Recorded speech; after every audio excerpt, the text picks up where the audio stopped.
Hi guys, this is Luton, and today I'm just taking a gameplay look at a rush on Metro. So in this gameplay I'm going to try and look at a couple of things like routes and things to use like smoke and so on, just a bit of a general gameplay. This round I thought was pretty good because it was quite balanced overall. It was like a good all-around fight. The enemy not necessarily so smart in some situations, but that's how it goes, I'm afraid. I think I do agree with what some people have said recently, which is, that PC you do get a completely different style of gameplay in terms of how people work as a team, and I've had some pretty bad games recently.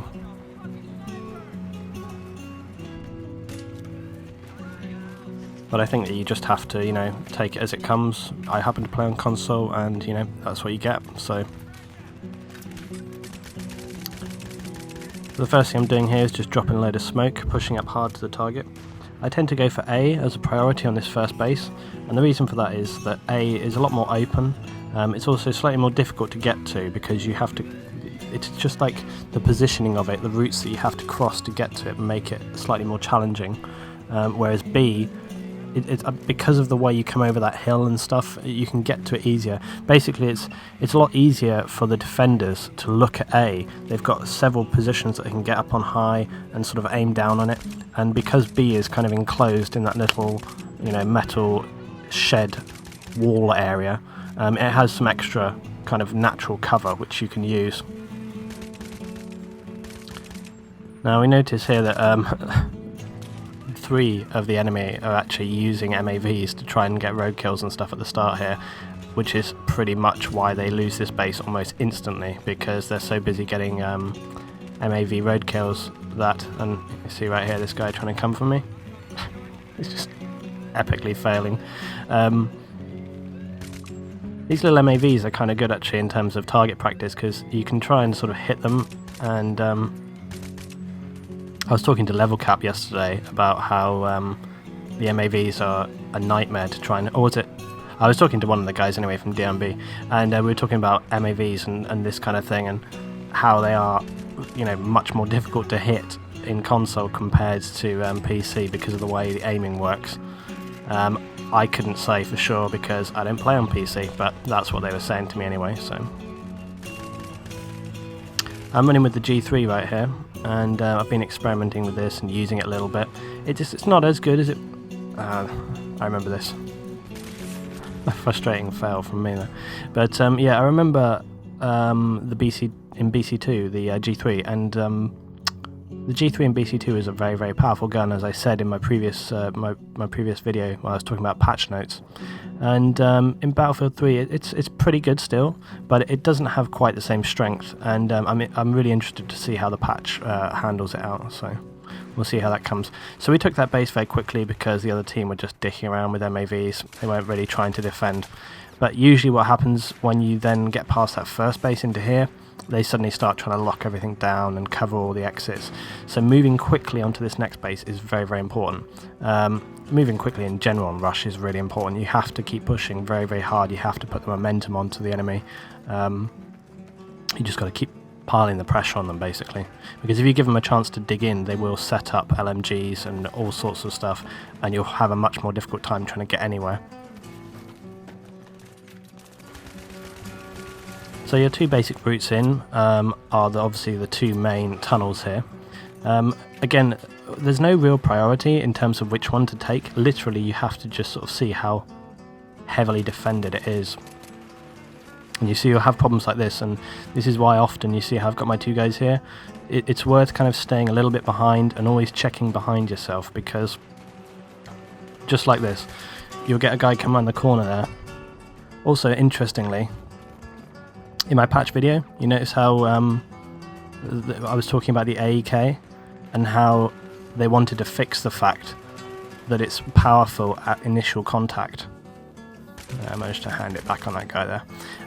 It's powerful on initial contact, and what happened to me there was a very good example of it. I did actually get 2 and 3 hit marks on that guy, so I must have got a couple of rounds into him, and I don't think I was too inaccurate there. I got a couple of good shots on him, but the AEK, because of its very, very high fire rate and also because of, you know, as is said in the patch notes, it has you know, a very low initial recoil. It means that they can really power the bullets into you and really take you down fast, and that is, it does give it you know, an advantage over other things, and that's something they want to balance out.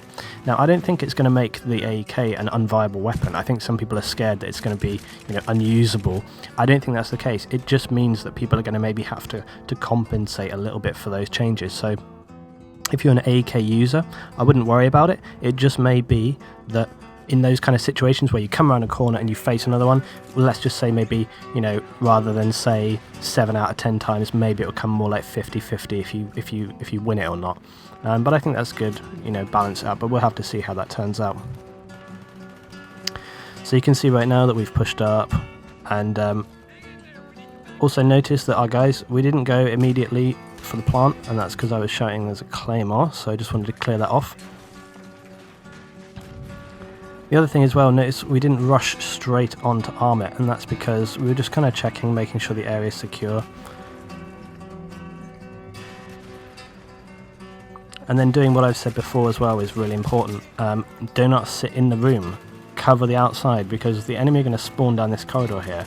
So rather than just, if you sit in the room, you're basically allowing them to get to the target, and then they can just throw grenades, run in, spray, and take you down. I've edited some of this out as well because there was a lot of kind of running back and forth, so cut down the video by about 6 minutes just to make it a bit more viable for you guys. Now this is another route that I'm taking here to B. If you've already cleared A, there's a strong chance that they will stop defending that area. So instead of trying to go straight to the target down the right tunnel here, which is what our team are doing, and you see the reason, you see what's happening right here? It's like 4 or 5 guys, 2 with LMGs, snipers. They've got that right corridor locked down because they know that we're trying to attack from that way. And you just see, look at the devastation they're handing out right here. Now, I don't care what people say. I mean, with a bit of smoke and some grenades, maybe you get through that. But the way that we are going is a much, much more viable route. So basically what you're going to do is go to A, come up over the top here, and then you can just creep in, clear this out, and plant the target.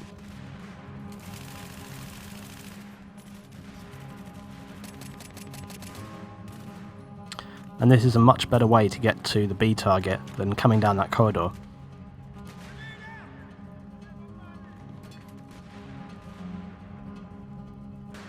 So I'm leaving my guys to get onto that. What I wanted to do here was just quickly run around the back and try and clear out these guys as much as possible. And I've changed from the G3 up to the F2000 now. Managed to clear out those LMGs, but got caught by a sniper further back. I think I've said before that snipers on Metro are actually fairly viable because there's often a kind of lot of mid-range action and stuff. Cut another section there, basically we arm B and take it. Now getting onto this next base can often be quite tricky, and the reason for that is obvious, that there's a lot of bottlenecking and they will just rush in. B, I would say, is the primary target on this base to take. B is further back, it's close to their spawn, and that naturally makes it you know, the one that you should go for. A on this base is, it's not too bad, it's generally pretty easy to take, so I never worry too much about A. Often your blue team, you know, the blueberries on your guys, they'll often handle that themselves, so it's not a major worry. If you look at the map right now, as I'm arming, you'll see that pretty much there is none of my team up here, but I wanted to get it armed anyway because arming that is pretty important. Failed pretty bad there, just totally missed that guy.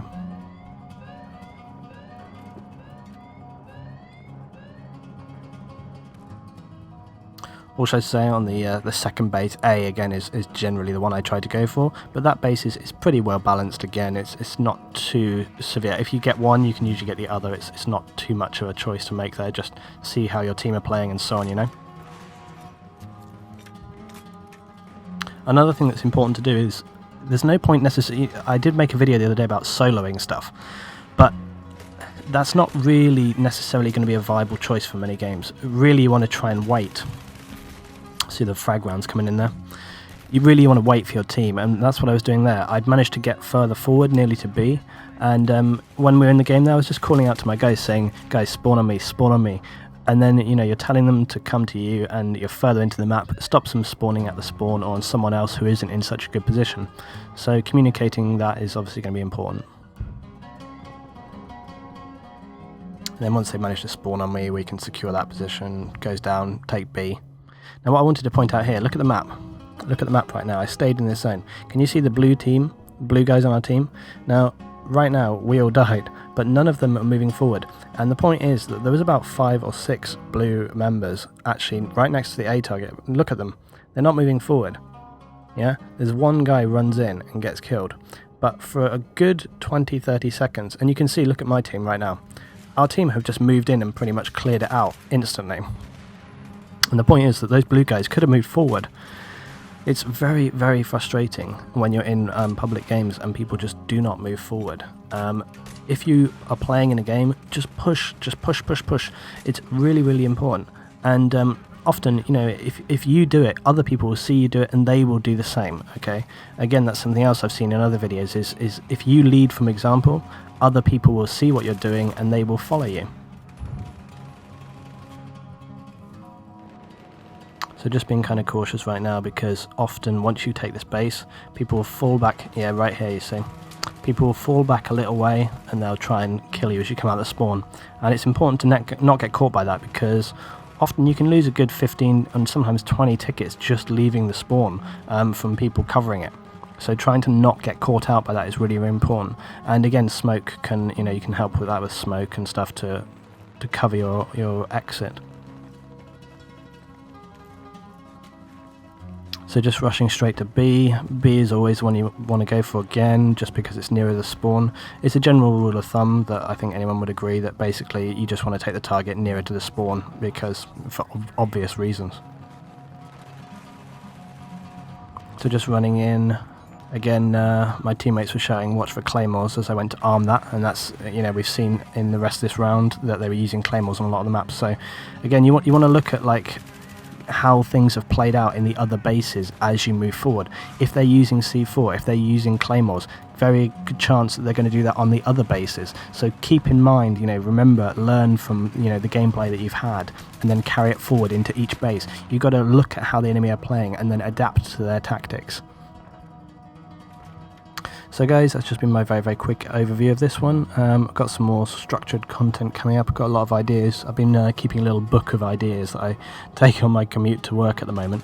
So I've been building up a lot of stuff. I've got some things coming up on the DRB site, and also on Pixel Enemy. I'm going to be doing my first video for those guys soon, which I'm pretty excited about. So I'm just working that up, and I hope you guys enjoying the content that I've got. Please feel free to leave any suggestions, ideas and so on, videos you would like me to look at, any maps you'd like me to look at, any tactics or anything you have trouble with and you'd like me to give you an opinion on. Thanks for watching guys, and hope to see you on the battlefield.